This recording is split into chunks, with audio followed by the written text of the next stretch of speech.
Good afternoon. My name is Specialist Turley. Today I'll be giving you a brief on how the Army develops its leaders. The classification of this brief is unclassified.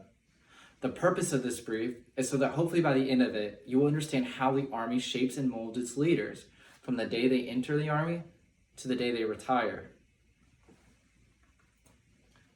The risk assessment of this brief is low. If you need to utilize the latrine, we have a bathroom right there and in the back. In case of an emergency, see what I do. The exits are to the front and to the back.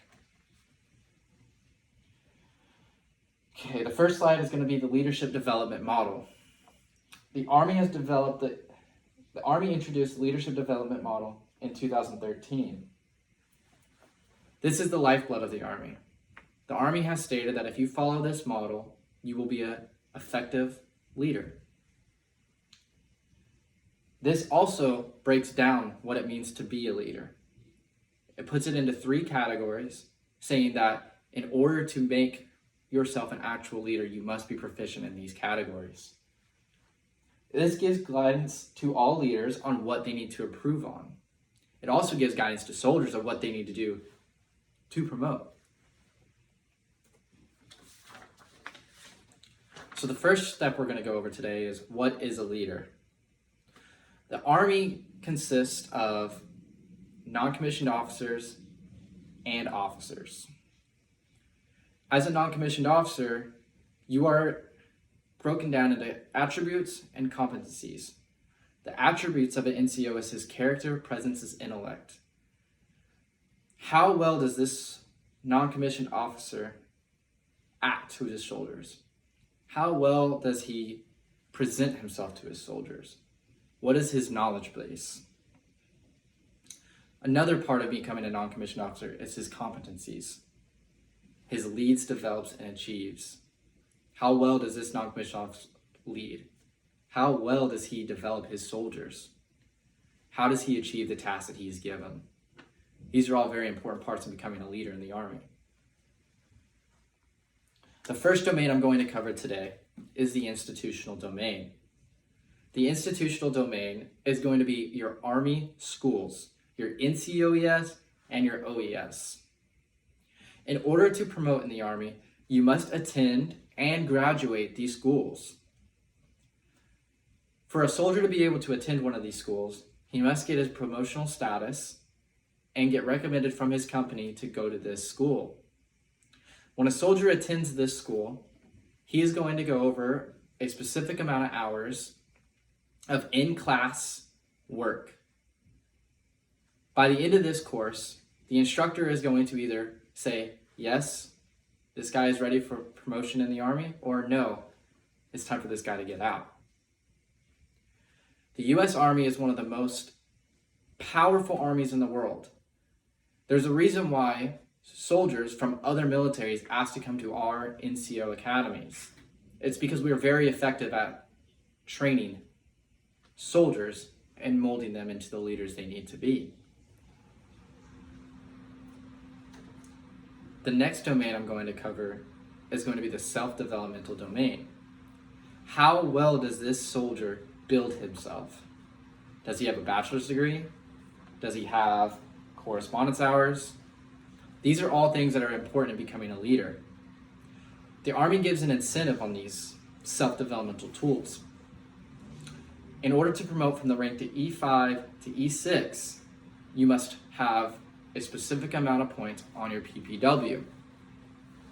These points are developed by a calculation with your bachelor's degrees, any civilian education, your marksmanship, your PT score, etc.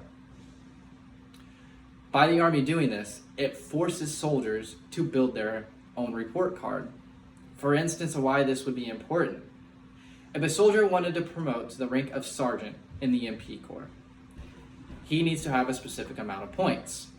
The soldier with a bachelor's degree, 300 PT score, and so forth, he's going to promote faster than the person with no education, a 180 PT score, and shoots sharpshooter.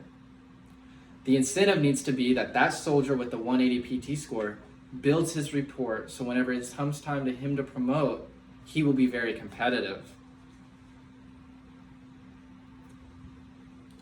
The final domain I'm going to cover today is going to be the operational domain. The operational domain is how we know our jobs as leaders in a garrison and a deployed environment.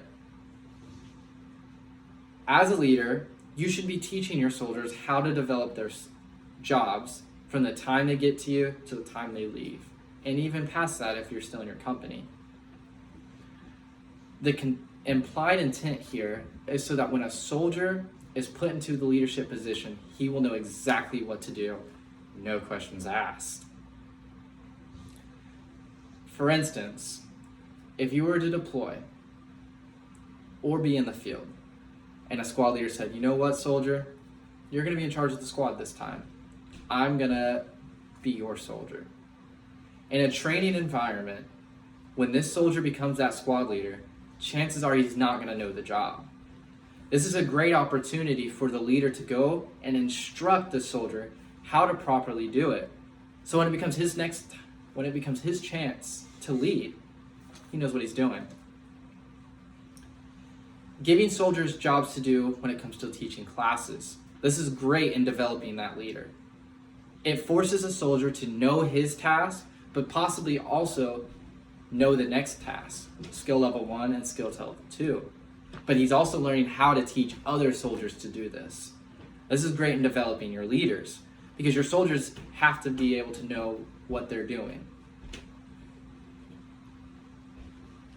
It is the job of NCOs and commissioned officers to have a training plan and enforce that training plan. Training these soldiers is essential in the operational training domain. In closing, today I gave you what it takes to become a leader. Why do we become leaders? How do we become leaders? I also told you the Army attributes to a leader and competencies. The U.S. Army is one of the most powerful armies in the world, and one of the main reasons why is how we shape and mold our future leaders of the Army.